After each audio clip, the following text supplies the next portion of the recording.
আসসালামু আলাইকুম। আমার পেজে চলছে ট্রমা সচেতনতা ক্যাম্পেইন। আমি কয়েকটা ভিডিও করছি। এই ভিডিওগুলোর মাধ্যমে আমি আপনাদেরকে সচেতন করতে চাই, যারা আমার এই ভিডিও দেখছেন। আপনার মাধ্যমে আপনার আশেপাশের মানুষগুলো সচেতন হবে, এবং যদি আপনার আশেপাশে কোনো ট্রমাটাইজড মানুষ থাকে তাহলে আপনি তাদেরকে সহযোগিতা করতে পারবেন, অথবা তাদেরকে পথ দেখাতে পারবেন যেন তারা এখান থেকে মুক্ত হতে পারে। আজকে আমি দ্বিতীয় ভিডিওটি করছি। যারা প্রথম ভিডিওতে আলোচনা শুনেছেন তাদেরকে ধন্যবাদ জানাই, এবং যারা দেখেননি তাদেরকে অনুরোধ করছি যে আপনারা প্রথম ভিডিওটি দেখবেন। আসেন শুরু করা যাক দ্বিতীয় ভিডিও। ট্রমার মানুষগুলোকে যদি আপনি চিনতে চান যে তারা ট্রমাটাইজড কিনা, তাহলে তাদের লক্ষণগুলো অবজার্ভ করুন। তবে এখানে একটা কথা বলে রাখা ভালো যে ট্রমার সব লক্ষণ বাইরে প্রকাশ পায় না। আপনি লক্ষণ দেখে সব ট্রমাটাইজড মানুষকে চিনতে পারবেন না। কিছু মানুষ আছে যাদের হাসির পেছনে কষ্ট লুকিয়ে থাকে, যারা হাসি খুশি থাকেন অ্যাপারেন্টলি মনে হয়, কিন্তু তারা আসলে ভেতরে ভেতরে অনেক কষ্টকর পরিস্থিতি পার করছেন। অনেকে রেগে যাচ্ছে, কিন্তু রাগের পেছনে তাদের মনের ভেতরে একটা যন্ত্রণা কাজ করে। এগুলো অনেক সময় সাধারণভাবে বোঝা যায় না যে মানুষটা ট্রমাটাইজড কি না। এটার জন্য অবশ্যই চিকিৎসকের পরামর্শ লাগবে। কিন্তু তারপরেও আপনি যদি ট্রমার বিষয়ে সচেতন হতে পারেন, তাহলে এই মানুষগুলোকে আপনি পথ দেখাতে পারবেন, অথবা সহযোগিতাও করতে পারবেন। ট্রমার কয়েকটা লক্ষণ আমি আপনাদেরকে বলি। যেমন এই মানুষগুলো কোনো কারণ ছাড়াই রেগে যেতে পারে, তুচ্ছ কারণে বিষণ্ণ হতে পারে, ছোট ছোট ঘটনায় রেগে যেতে পারে, আবার ভবিষ্যৎ নিয়ে তারা ভীত থাকে। তাদের আত্মবিশ্বাস কম হয়, তাদের মেজাজ ওঠানামা করে, তারা সামাজিকভাবে বিচ্ছিন্ন হয়ে পড়তে পারে। এরকম নানা ধরনের লক্ষণ আপনি অবজার্ভ করবেন এই সমস্ত ট্রমাটাইজড মানুষদের মধ্যে। যারা ট্রমায় আক্রান্ত তারা কি সবাই মানসিক রোগী? তারা সবাই মানসিক রোগী না। আসলে হয়তো তাদের আচরণটা অস্বাভাবিক।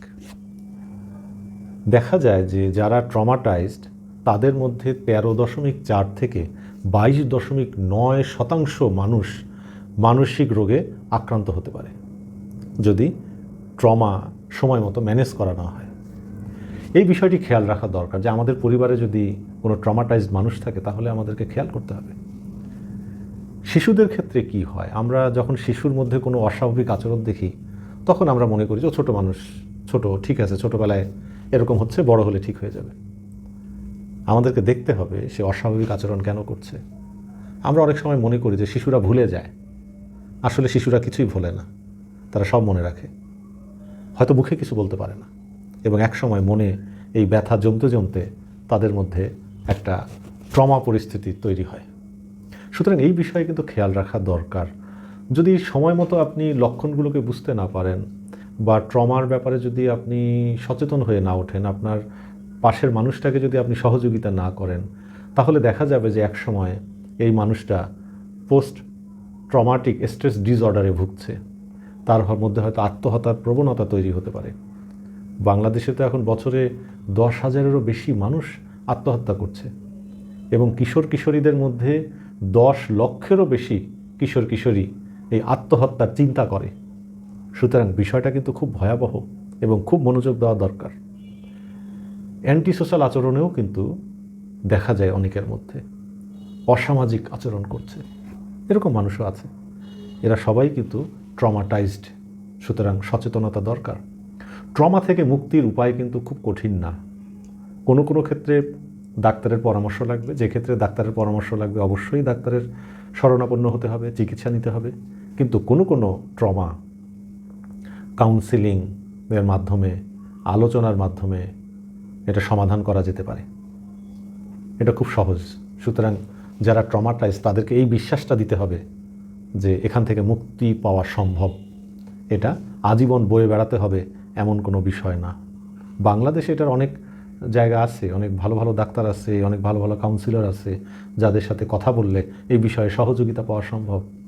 অনেক সময় এমনও হয় কিছু ট্রমাটাইজ মানুষ আছে যাদের কোনো চিকিৎসার প্রয়োজন নাই, তাদেরকে মানসিক রোগীও বলা যাবে না।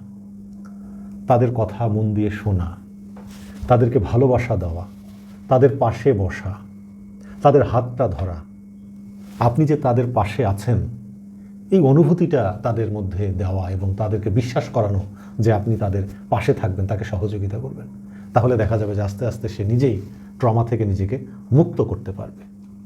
শিশুদের ক্ষেত্রে কি হয় জানেন? শিশুদের মধ্যে যদি এরকম ট্রমাটাইজড আমরা কাউকে দেখি, তাদের ক্ষেত্রে যেটা করা উচিত আমি মনে করি, তাদেরকে উপদেশ না, তাদেরকে ভালোবাসা দেন। দেখবেন অনেক শিশুকে আপনি এই ট্রমা থেকে বের করে আনতে পারবেন।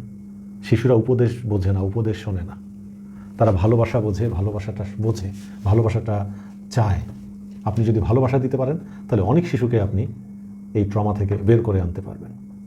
স্কুল, পরিবার, আমাদের সবার দায়িত্ব আছে এই শিশুদেরকে আমরা সঠিক পথ দেখাবো এবং আলোর পথ দেখাবো। আজকে এ পর্যন্তই।